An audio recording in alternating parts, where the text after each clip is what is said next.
Budi anak yang baik, jalan-jalannya sampai ke Pekanbaru. Yuk buat belajarmu semakin asik dengan animasi yang semakin seru. Halo adik-adik, masih semangat kan belajarnya? Sebagai generasi milenial nggak boleh gampang menyerah ya, apalagi di masa pandemi saat ini. Tetap harus berprestasi dan semangat meraih cita-cita. Budaya Melayu tak jauh dengan pantunnya yang khas. Oleh karena itu, kami menyiapkan pantun pembuka bicara sebagai awal perkenalan. Perkenalkan, nama saya Laras Geminestiti dan rekan saya, Sawia Pohan. Kami dari jurusan Sosiologi, Fakultas Ilmu Sosial dan Ilmu Politik Universitas Riau. Sejak pandemi COVID-19, proses belajar mengajar tidak lagi dilaksanakan di sekolah. Para guru dan siswa melangsungkan kegiatan tersebut secara daring. Selama proses belajar mengajar, guru biasanya menggunakan aplikasi Zoom, Google Meet, Google Classroom, YouTube, ataupun grup WhatsApp dalam memberikan materi pembelajaran. Kali ini, izinkan kami dari grup Evelo untuk menyampaikan materi kelas 12 tentang perubahan sosial. Adapun kompetensi dasar dan indikator pencapaian sebagai berikut.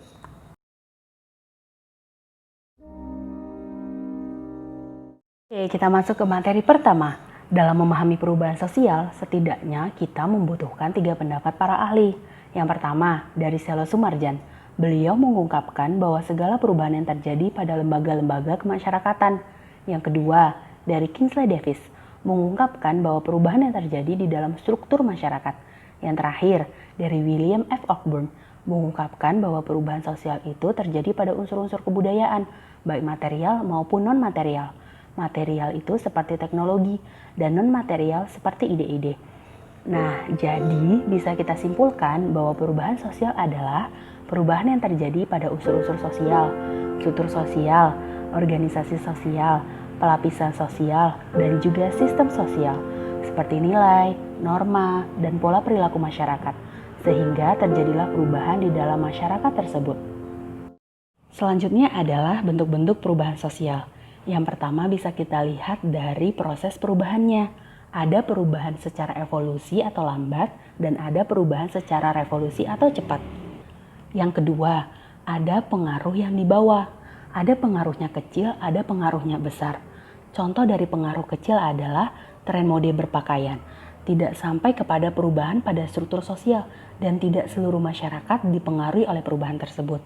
Nah, dan yang kedua ada pengaruhnya besar. Nah, perubahan ini membawa berbagai perubahan yang ada di dalam masyarakat, seperti lembaga kemasyarakatan hingga ke struktur sosial. Nah, yang terakhir ada perubahan yang dikehendaki dan ada perubahan yang tidak dikehendaki. Perubahan yang dikehendaki adalah perubahan atas keinginan bersama. Contoh sederhananya adalah pergantian ketua OSIS di setiap tahun. Tentu visi misi yang dibawa berbeda bukan? Dan itu membawa perubahan yang berbeda pula. Nah, yang kedua ada perubahan yang tidak dikehendaki, yaitu perubahan yang terjadi secara tiba-tiba dan tidak bisa kita prediksi sebelumnya. Contohnya apa? Yaitu wabah COVID-19.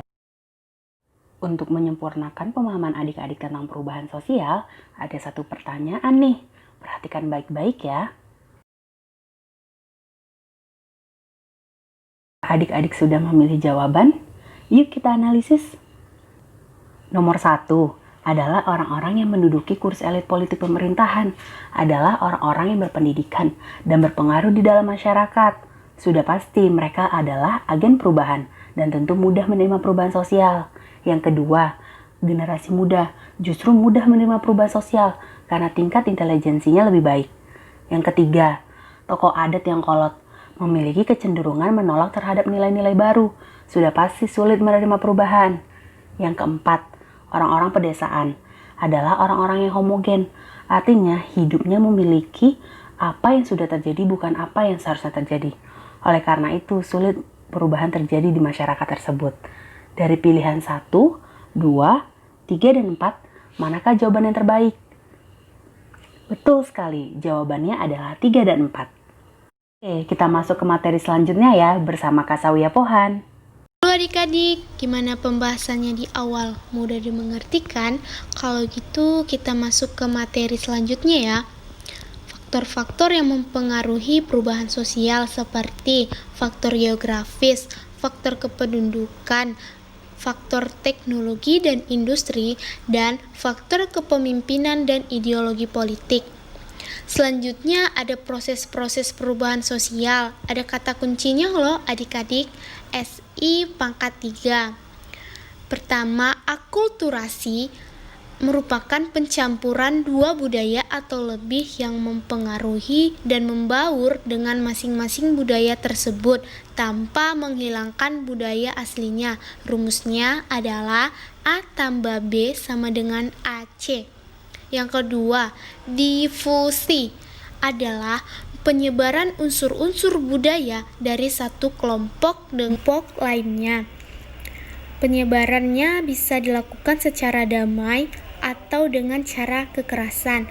Yang ketiga, asimilasi merupakan proses bertemunya dua atau lebih budaya yang mempengaruhi dan menghasilkan suatu kebudayaan baru.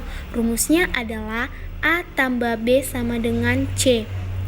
Selanjutnya, kita masuk ke dampak-dampak perubahan sosial.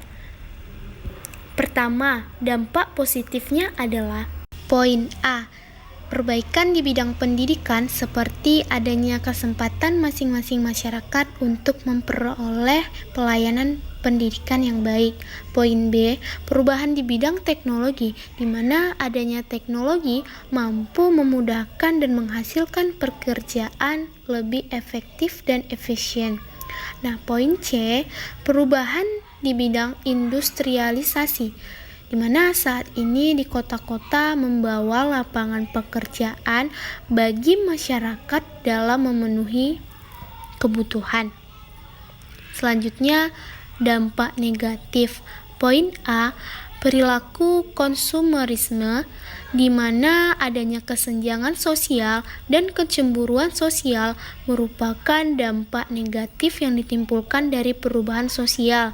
Ada perbedaan distribusi baik ekonomi, sosial, dan politik akibat perubahan tersebut. Poin B, kesenjangan sosial dalam industrialisasi. Contoh sederhananya adalah perbedaan industrialisasi di kota A dan kota B yang menyebabkan perbedaan kualitas perekonomian di suatu daerah tersebut. Poin C, penegakan hukum yang semakin lemah diakibatkan kompleksitas masyarakat yang semakin heterogen.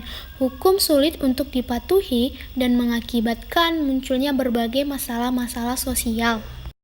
Selanjutnya kita masuk ke sesi pertanyaan pilihan berganda ya.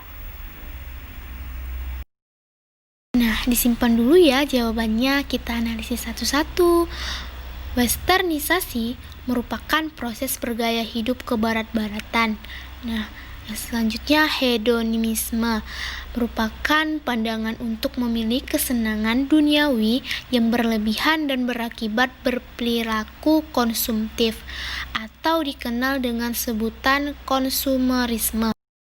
Pilihan A tidak tepat karena Calvinisme adalah pandangan cinta dan kesetiaan terhadap tanah air yang berlebihan. Hal ini berakibat kepada saling menghakimi dan merusak integrasi sosial.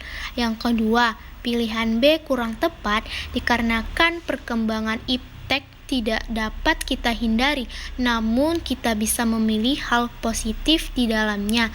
Yang ketiga, pilihan D tentu tidak benar, karena perilaku hidup boros merupakan pengertian dari konsumerisme. Jadi, jawaban yang tepat adalah C. Dengan berakhirnya pembahasan materi dan juga pembahasan soal, maka kita sudah masuk ke sesi terakhir, yaitu simpulan tentang perubahan sosial dari Kak Laras. Setelah kita mempelajari definisi, bentuk-bentuk, proses hingga dampak yang ditimbulkan dari perubahan sosial, dapat kita simpulkan bahwa perubahan sosial itu terjadi karena pertumbuhan jumlah penduduk, perkembangan ilmu pengetahuan dan teknologi, dan juga ekonomi, sosial, politik yang mengakibatkan perubahan itu sendiri, baik dari struktur sosial, lembaga sosial, hingga sistem sosial.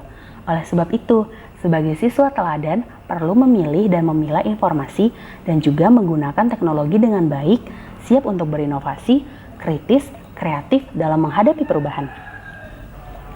Nah adik-adik, gimana belajarnya? Seru kan? Dengan media animasi ini bisa menambah semangat kita untuk terus belajar ya. Jangan lupa like, komen, dan sebarkan video ini ke teman atau saudara kamu yang sedang belajar sosiologi. Terakhir dari kami, Grup Evelo, saya Laras Geminastiti, dan rekan saya, Sawia Pohan, dari jurusan Sosiologi, Fakultas Ilmu Sosial dan Ilmu Politik Universitas Riau. Izin mengakhiri pembelajaran virtual kita dengan media animasi. Satu pantun terakhir. Duduk bersimpuh di depan raja, dengarkan manis lantunan ayat. Walau hanya sebentar saja, semoga tetap memberi manfaat. Alhamdulillahirrabbilalamin. Wassalamualaikum warahmatullahi wabarakatuh.